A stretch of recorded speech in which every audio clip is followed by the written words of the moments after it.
Hey friends, good morning. We are here with Ken Alfred and myself, Nancy MacDonald, owner and founder of Art Studio for Children, and you are tuning into the S.M.E Stories with Ken Alfred. Welcome.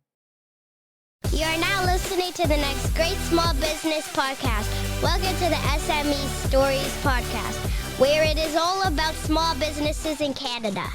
And here's your host, Ken Alfred. Hey everybody, thanks for downloading the show. We got a great episode today with Nancy MacDonald. Now, Nancy MacDonald is the founder of the Art Studio for Children. So a little bit about Nancy. Nancy is a public speaker, a recently published co-author of the book Remarkable. Nancy works at embracing a life of surprises, pivots, and shifting expectations to try to find new ways of managing change, challenge, and life's curveballs in both business and in life. Nancy began teaching 6 children around her dining room table and has since had the great privilege of bringing up her love of fine art to over 7,000 artists, young and not so young.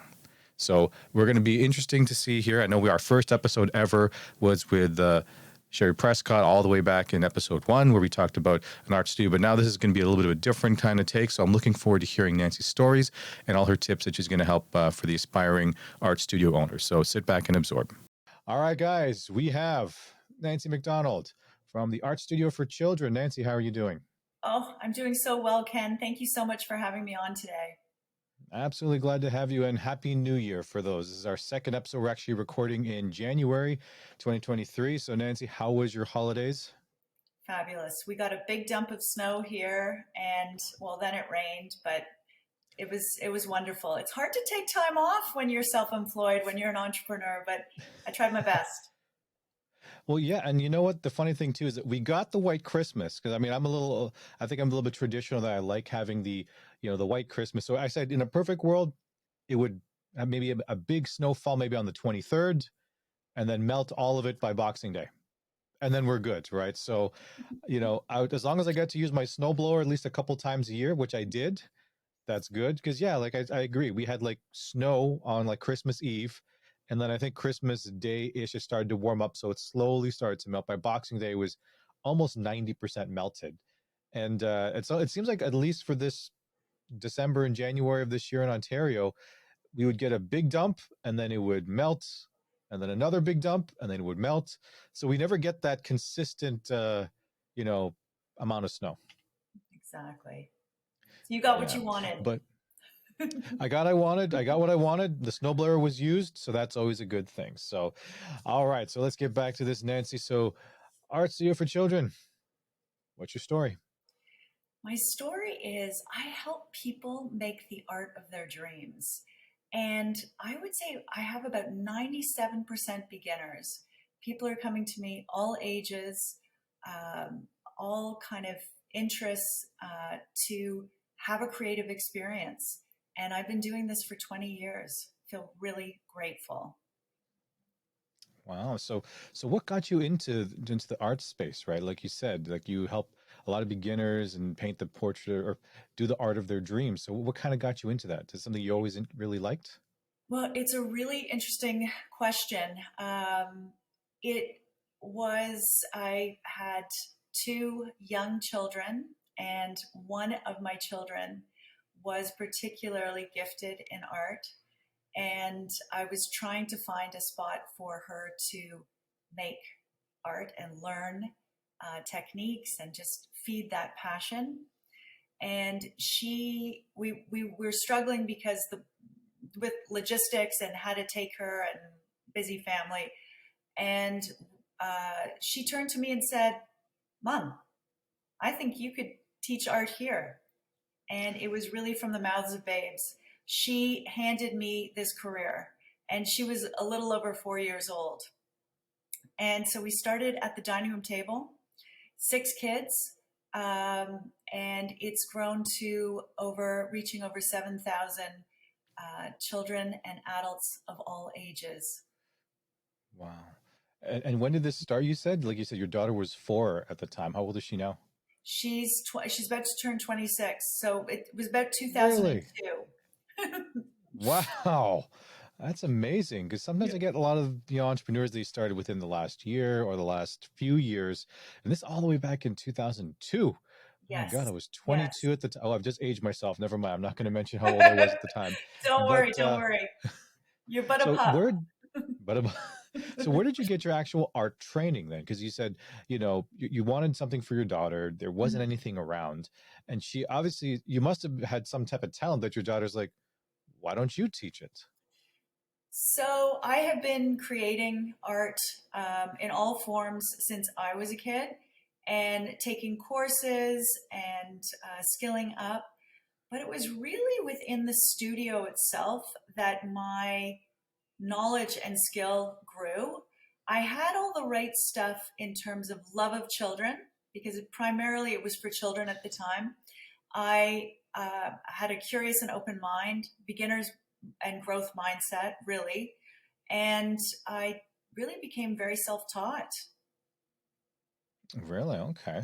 So then you were self-taught, you just enjoyed creating everything, right? So is that so the service that you're providing for, like you said, beginners and children, adults of all kind. So it's not just relegated to just, let's say, painting on a canvas. Like you're doing you're running the whole different gamut. So are you able to expand on the types of art that you would be working with clients? So the art is typically in its tangible form acrylic, typically acrylic on canvas. However, there's a whole backstory to each project we do. For example, we will choose a theme, tools for living your best life. And honestly, Ken, half the time it is as an answer to something I'm seeking in myself. So, tools for living your best life came out of sort of post pandemic, coming out of the pandemic. What are the things we learned while we were living in a restricted way, in a very different way? What are the things we relied on in ourselves? What are the things we tapped into? What helped us? What solved our difficulty? Obviously, the word pivot comes out loud and clear for all of us. But what were those things that really came to our rescue?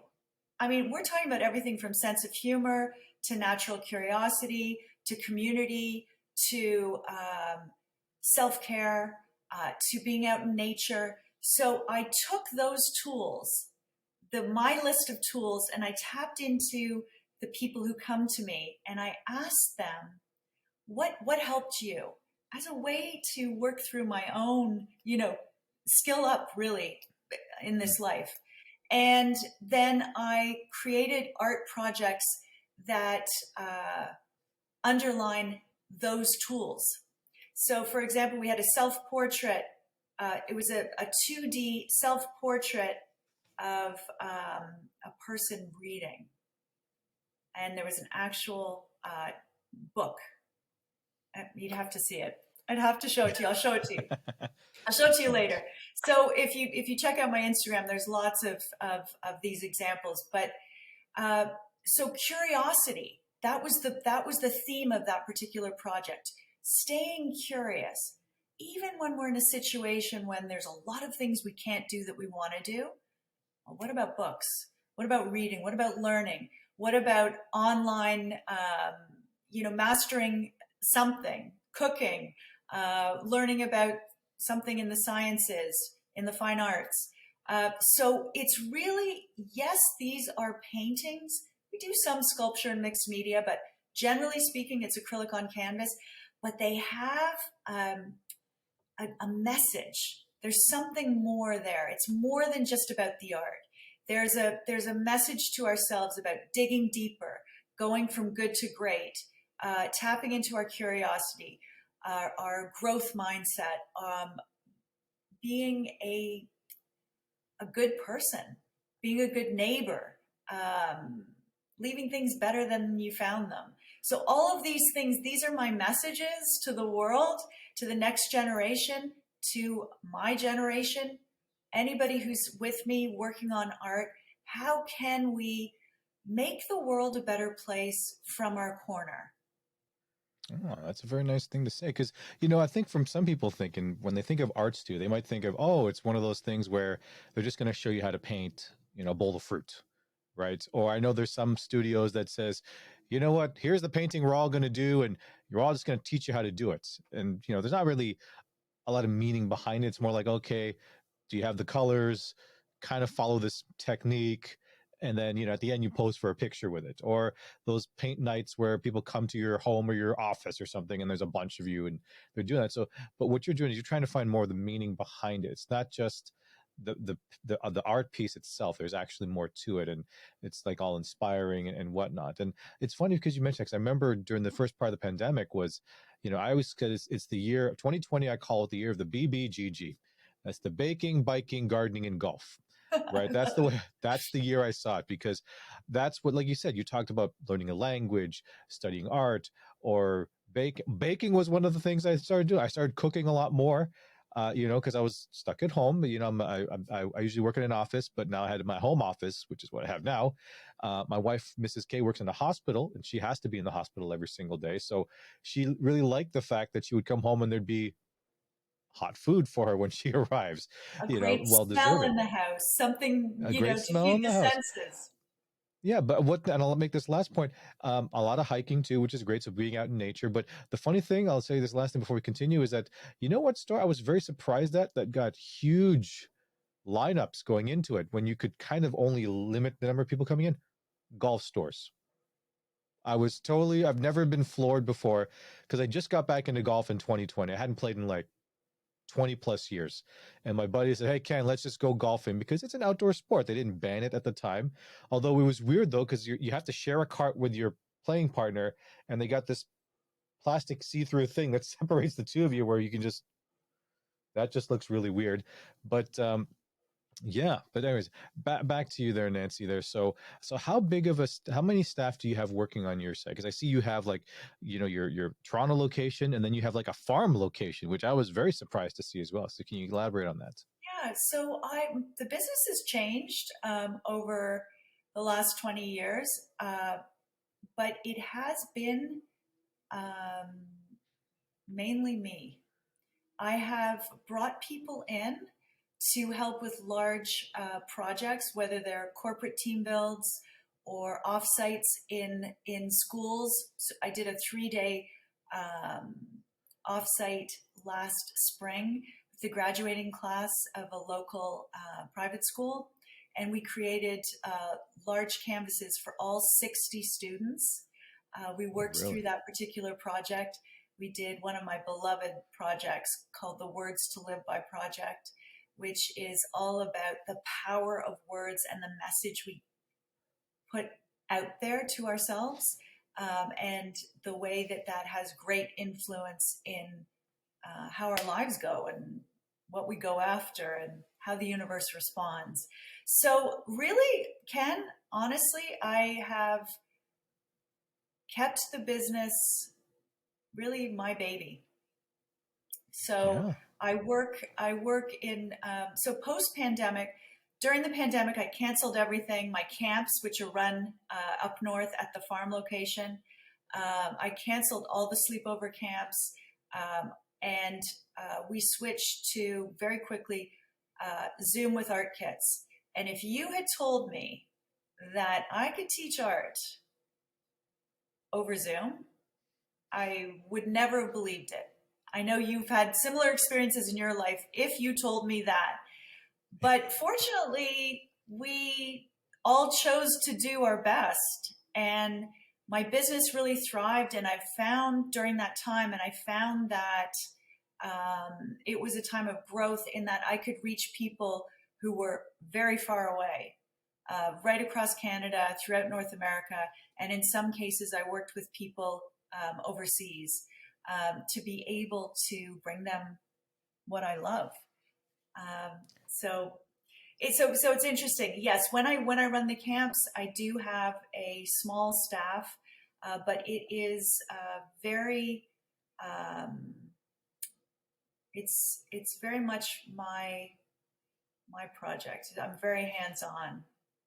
Okay, so it's more like the seasonal or the contractors you'll hire for to assist you with the camps, because you are only just one person, and like you said, if there's a lot of people in the camp, they're going to want your attention, and if otherwise you deal with every single one of your students, man, that camp can almost be like a week-long camp or something like that, because just to finish one art piece, right? Because I noticed too when I used to teach, and sorry, back to me here for a second, but when I used to teach kickboxing back in the day, I would have a mixture of students. I used to teach at Seneca College at a few different campuses, and I'll have a lot of beginner students, and then I'll have a lot of intermediate students, and you can tell that the intermediate students wanted my attention because they really wanted me to teach them more intermediate to advanced techniques. But beginners require so much more time because they've never done this before, and there's that whole trying to teach them the techniques properly and how you kind of run things. So no, that's great to hear. So it's just you right now, and you said you have some contractors that you'd use for these camps then. So do you have any plans on growing this even more? Like, are you actually looking to get actual employees, or are you want to keep a very nice lean model right now for the next few years? I have some ideas in the works in terms of teaching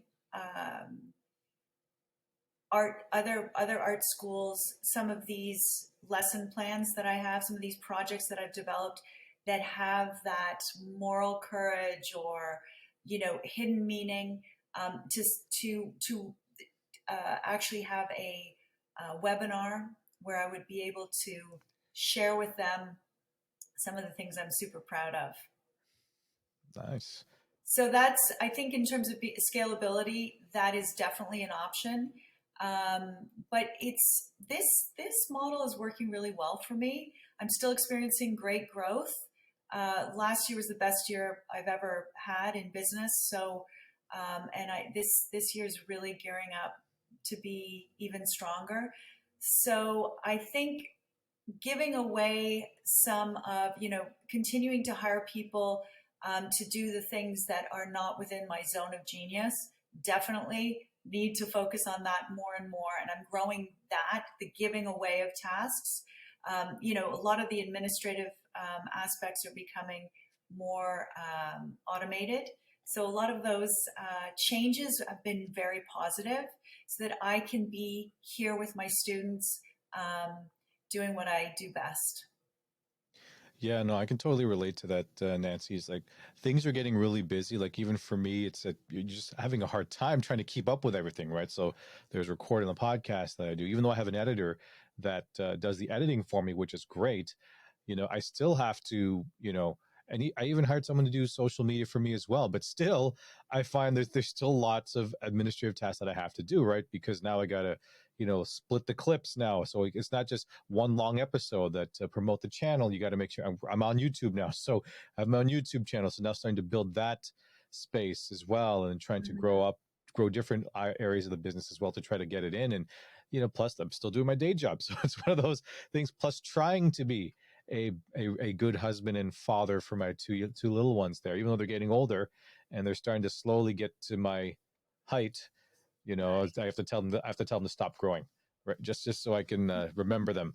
Plus our two cats, but that's another thing altogether. So you talked about you're a one-person show right now and delegating a lot of tasks. So what are the types of like expenses? So now we're kind of going back and forth between, we're going to hit our tips from the pro segment a little bit later on, but what are the expenses that are surprising for, let's say, a new person that would like to start their own studio?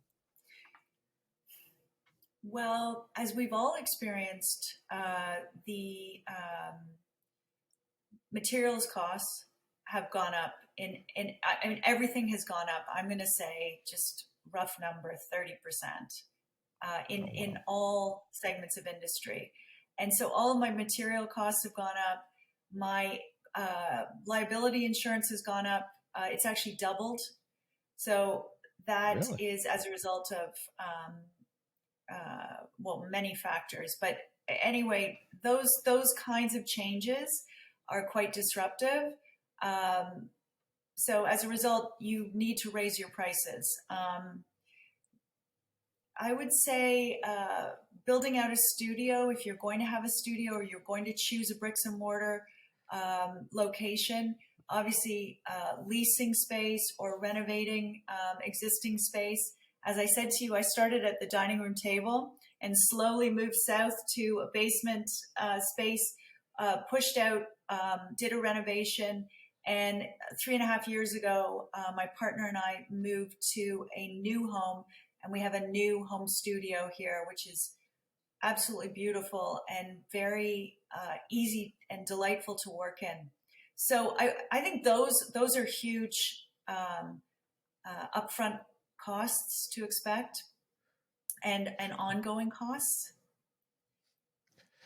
Interesting. Yeah. So, like you said, the material's gone up, and I did not realize it hit everything. Because I guess you think about certain things, right? Like I know sometimes when I negotiate deals with certain suppliers, and some of them are more along the lines of, if it's like materials, physical materials, or something like that. Let's say if I want to buy a couch, or let's say some signs or anything like that. Okay, I can understand that. But then some of it, if it's more like software or something like that, I'm like, 30% increase. I don't know how can you explain that to me, right? Just because I'm just trying to understand the whole thing. But yeah, that's really interesting. Everything is going up, and I think we're going to be interest rates are going up, which is also not fun for a lot of people. But hopefully, sooner rather than later, it slowly starts to creep down, and we can get back to somewhat of a normal inflation rate where we're not. Actually, I feel like we're getting hosed at both ends right now. So, It's a but very anyways, challenging time. Very it challenging. is. Is there any other thing that people would be surprised to know about how you run your business? I get because when you say art studio, they might have a certain preconceived notion. But is there anything else that you do that they probably didn't know? Like, oh wow, that's pretty cool. I didn't know you did that. I think the real surprising thing is the personal touch and the fact that it is really about so much more than just art. We are promoting civility, honestly, Ken, manners. I sometimes wonder what has happened to manners. I think uh, that young people were in the home with their parents working full time during the pandemic, and they were told yes over and over. And this is not a great thing for any of us to have yes No. people in our lives, and our most important people, our families, should not always be saying yes to us. So there's an element of honestly a little bit of putting that civility and manners back into the lives of the students that I work with. I expect and I give, mutual respect. And we take pride in our studio space. They all help, set themselves up when they come in. They understand I'm not serving them. They come in, they understand the way the studio works. Obviously, the first day I show them where everything is, but at the end, we take 5 minutes. Everybody does a little something. One is going to put all the pencils away. The other is going to wipe off the blackboard wall. Someone else is going to take all the dirty brushes and put them in the sink. This is a way of helping young people of all ages, have agency and have a vested interest in the space that they live in and the world that they live in.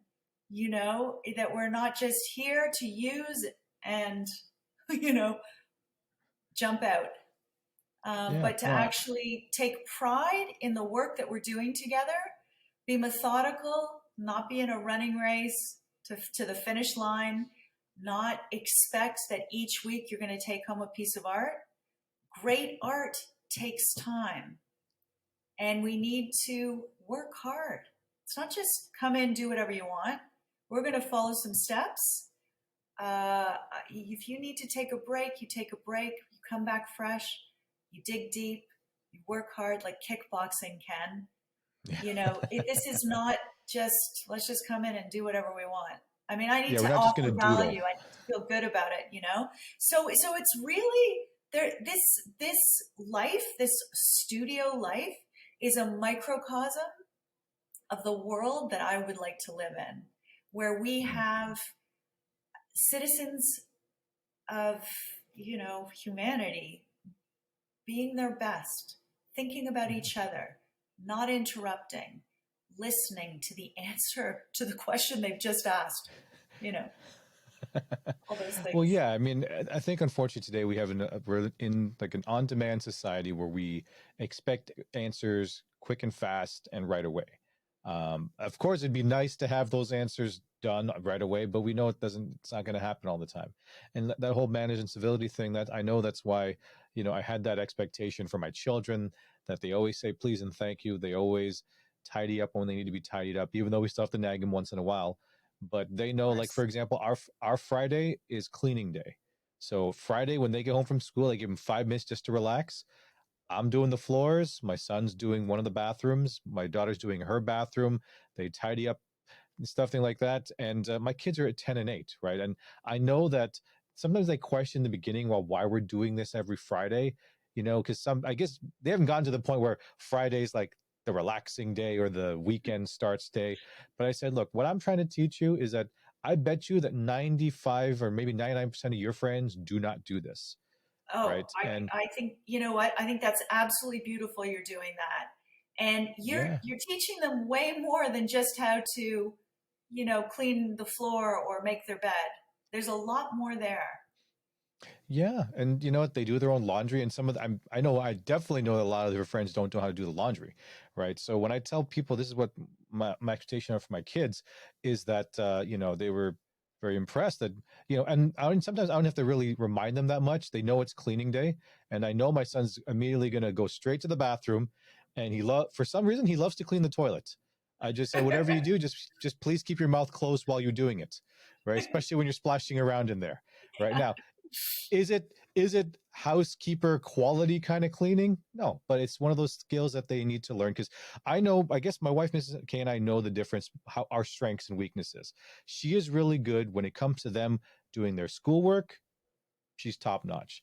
So I know I have to bring a different set of skills teachings to them, and that's other things. I always said that I know I don't want to sound very morbid, that God forbid something happens to me, that if I did not teach my kids how to do certain things, I want them to be okay, right? So aside from that there. So anyway, back to you here, which is great. Here we're going on this nice philosophical discussions here, Nancy. I did not plan on this, of going to this deep, but that's okay, right? So let's talk about the art industry that you're seeing right now. So where do you see, like, yourself and other studios? I'm sure you've known other different types of studios and different ways of art right now.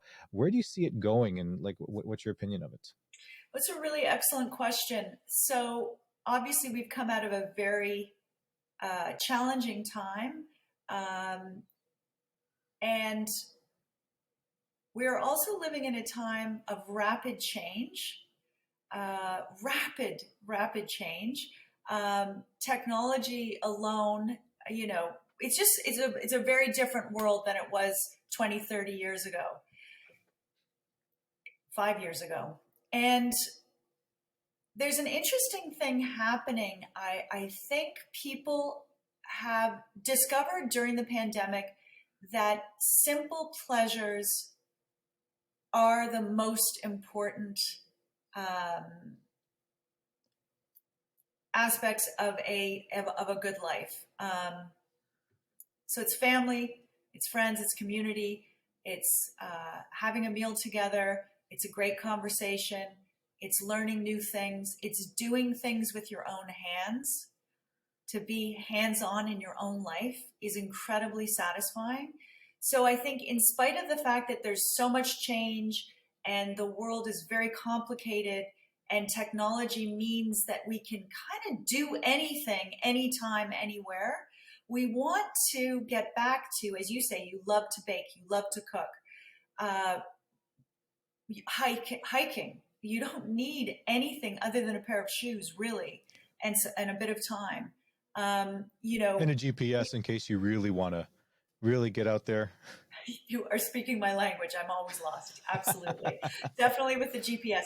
But people want to do things with their hands. There is a return to simple joys and pleasures. So I feel, from my perspective, in my business, I'm experiencing great growth. I think there's a yearning to tap into something. Say you're 40 years old and you haven't painted since you were 10. There's a return to that. Do you know that there was a fabulous study done that if you want to be happy as an adult, that you should take all the things you loved to do when you were a 10 years old, kind of at your purest, you're sort of autonomous, but you're not quite jaded yet. And you don't have the heavy school load or the heavy workload of your job. Tap into those things you love to do. If you've forgotten what it was when you were 10, call up your best friend at 10, call up your mom, say, Mom, who was I at 10? If you can include some of those things that you love to do at 10 in your adult life, you're going to be a happy person.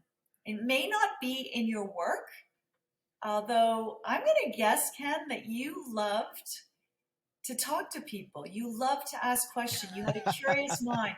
I'm going to guess this is part of who you were at 10 on some level, whether it was you were the one always asking the questions or sitting down with people one-on-one, whatever it might be. This is probably a manifestation of what you love to do at 10.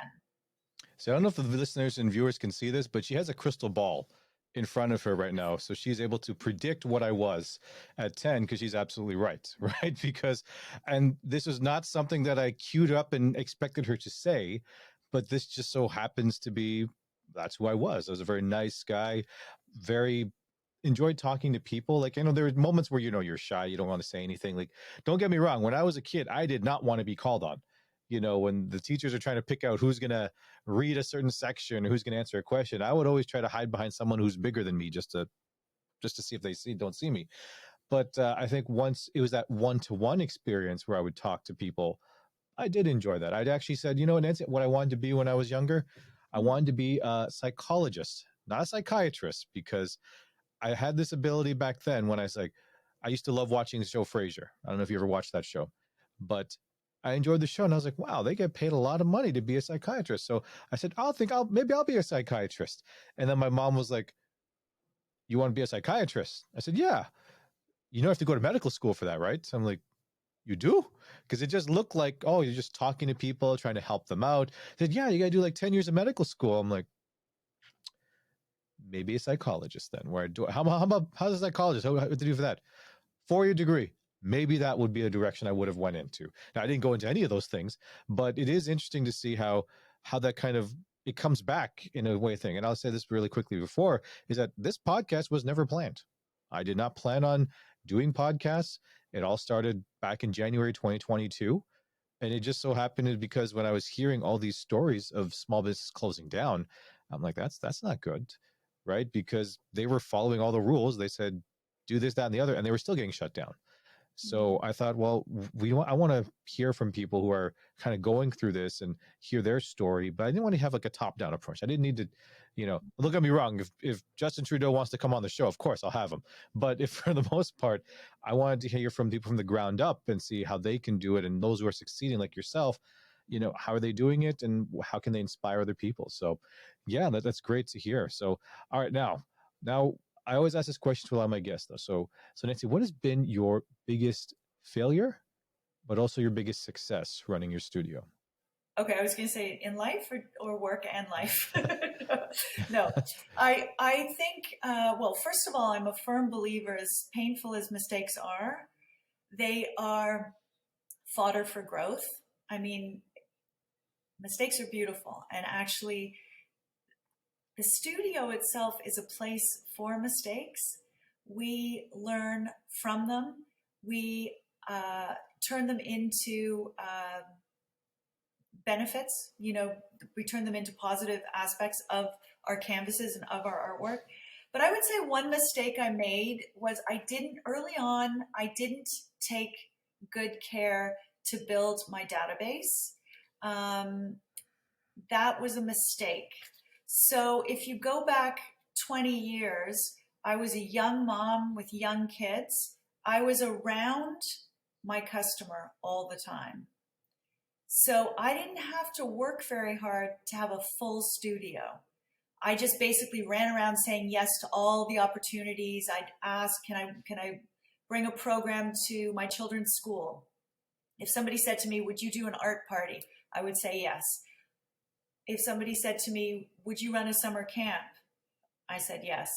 I was kind of crazy, but I did it for 16 years. But anyway, I did a good job of saying yes and responding to demand and to things that I could do and give to people that they wanted, but I didn't take care of my customer base. I was so used to and so spoiled by word of mouth, or sometimes I called it word of mom, just women talking about what I did.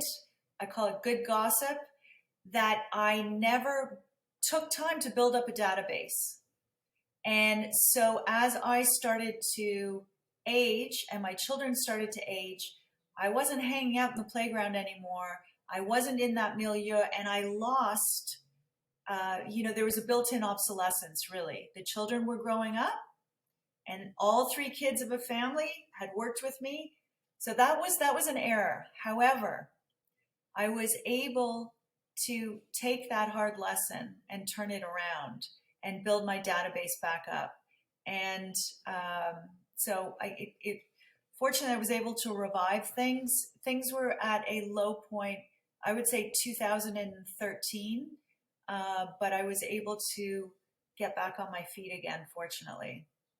And sorry to cut you off there. So when you mean build up your database, you mean like your customer list, your customer contact information, so you can continuously, not continuously all the time, but just touch on, reach out to them every so often just to see if there's that repeat type of business that you're talking about, right? So, okay, good. Just want to make sure the listeners knew of building a database. I'm like, through Excel, or do I use some type of fancy software?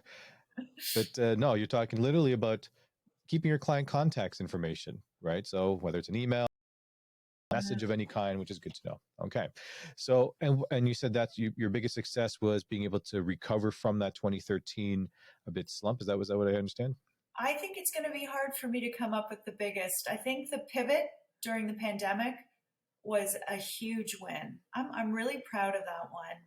And I'm really grateful to my existing clients who jumped on board and thought of me during that time and utilized me as a resource to keep their children engaged and keep their children's mental health, strong, or at least help, because a lot of people suffered during that time, and the ability to create is a salve to our souls and really helps us. So I would say the pivot during the pandemic, I would say 2013.